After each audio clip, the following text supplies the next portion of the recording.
Oh, hey guys. I'm just finishing my book. It's really good. It's called The Princess in Black, and it's a series that I really like. And I've gotten to the ending, and it's really exciting because she saved the day. They were having a science fair, but oh my gosh, all of a sudden, the goo monster is coming back. Everyone was so afraid. And then all of the sudden, the end. All of the sudden, what? I want to know what happens next. What do you mean, the end? That's not a very good ending. It's not satisfying. It doesn't tell me what happened.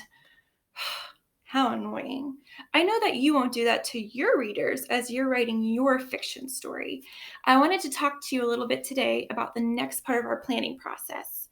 So now you have your characters, right? You have the names of your characters, you have what they look like, where they live, some things that they like to do. And now it's time to think about the rest of our story. So if you'll remember yesterday, I was with Gretchen. She was my character that I created for my fiction story. I said that Gretchen was 8 years old. She lives at the beach in North Carolina. Her favorite color is purple. She has an annoying little brother named Max. She likes to make sand castles. She likes to plan her fort. She likes to make cookies with her mom, and she's really good at math. So if you haven't already, today's your job as an author is to think about some adventures that your character might like to have, some trouble that your character might get into, and how you might solve that problem. As you're thinking about it, I would try to think about your own experiences. So for me, I wrote about making sandcastles, and I've done that before. So I know what that's like. I can give my reader really good descriptions because I've experienced it myself. She likes to play in her fort. When I was a kid, I also had a tree fort, and my brother and I like to go build forts in the woods. So that's also something that I know about. So I can use my experience to add details for my reader as I'm writing. Makes cookies with her mom. I made cookies with my mom, and I like to make cookies with my kids. So that's also something that I can write about from my experience. If I wanted to try writing about taekwondo or karate, I could certainly try that, but I wouldn't be able to add very many details for my reader because it's not something that I know about. So I don't have a lot of experience. So I can't tell what it's like. I can't tell what the dojo sounds like or smells like. I can't tell you what the moves feel like to practice because I just don't know about it. So, as you're thinking about experiences for your character to have or adventures that your character might have, I want you to think about experiences from your life so that you can help add details to your story. As you're thinking about that, you also want to think about what could go wrong, right? So, let me think about it. Building sandcastles. Well, a problem in my story could be that Gretchen started making an amazing sandcastle, and then her annoying little brother came and knocked it down. She likes to play in her fort. Well, a problem could be that as she was playing in her fort, a really big wind came and knocked her fort down while she was inside it. That would be a big problem. Hmm, Makes cookies with her mom. Well, I know one time for me, I forgot to set the timer and I burned the cookies. That was also a really big problem, right? So, as you're starting to plan, I want you to use your hand and you're going to start planning on your hand, right? We know that our story is going to have a beginning, it's going to have a middle, and it's going to have an ending better than what I was reading, right? That was not a satisfying ending for me that the book just stopped. The story stopped and I don't know what happened. You're not going to do that to your reader, okay? So, in the beginning of your story, you're going to introduce your character, right? You're going to describe them, you're going to tell where they live, what they like to do, who's in their family, right? The next part of your story, in the middle, you're going to be sharing their adventures, right? What were they doing? Did they run out into the woods to build a fort? What happened next? Give lots of details, right? And then the problem comes.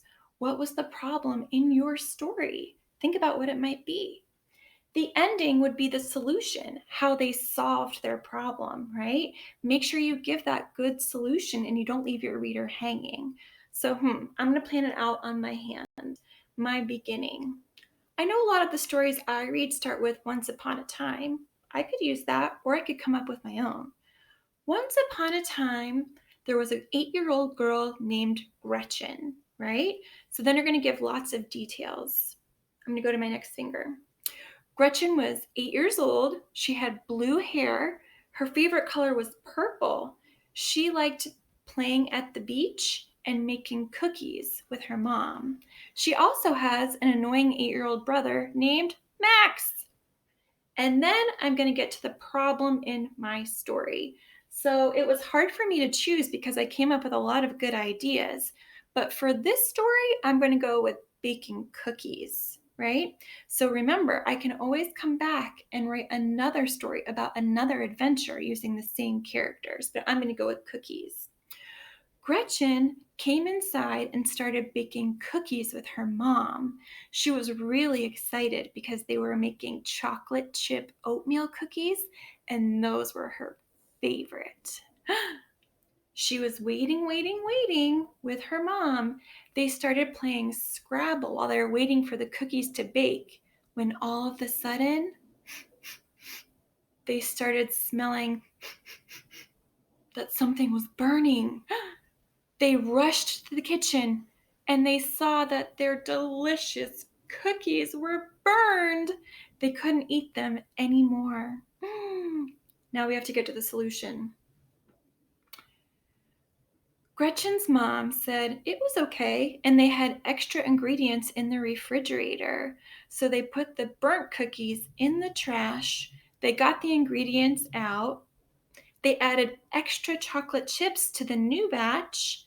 They put the cookies in the oven and set the timer this time, right? So they solved the problem by setting the timer, making the cookies again. And what happened? We started playing Scrabble again, but then we heard the timer go off. And Gretchen and her mom knew that it was time to get the cookies out of the oven. They looked perfect. When they took a bite, they were warm and melty and delicious. They couldn't wait to share the cookies with the rest of their family. So, as you're thinking about your story, think about the beginning, introducing your characters, what kind of adventure your character might have, right? What kind of trouble your character gets into, and how they solved the problem.